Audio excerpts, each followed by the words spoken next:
Aðstæðan 10 marka tap, annar stóri skellurinn í vetur. Hvað er þetta að segja þetta svona? Já, við bara, það er eins og við mættum bara ekki tilbúin til leiks og við bara hættum og gefumst upp. En það er bara svolítið svona, það keyrir yfir okkur hraðhlaupunum og við missum að farnið og já. En vörnina var það vantaði vörnina og líka eiginlega sóknina. Við vitum náttúrulega fyrirfram þetta er náttúrulega gríðarlega erfitt að fá Gróttu hérna heim, aðeins búin að tapa einum leik á móti efsta liðinu. Einhver svona virðing sem að kannski var ómikið virðing fyrir þeim í byrjun? Já, nei, samt ekki. Mér finnst þessi deild vera mjög jöfn og ættum alveg öll að geta staðið í þeim.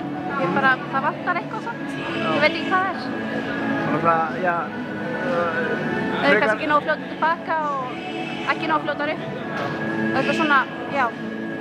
Kannski snöggunni skárraði í seinni hálfleik þarna var að bæta hans við mörkum en það lítur að vera rosalega þungskrefin í klefan með 4 mörk í hálfleiknum.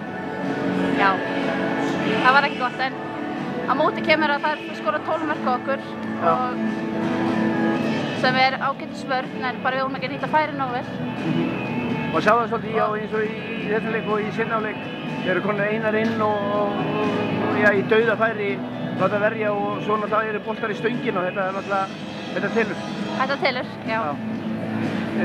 Framhaldið, þið eru náttúrulega hljótið að vera náttúrulega á þeim staði í deildinni sem þið ætluðu ekki þrátt fyrir þessa 7 leiki.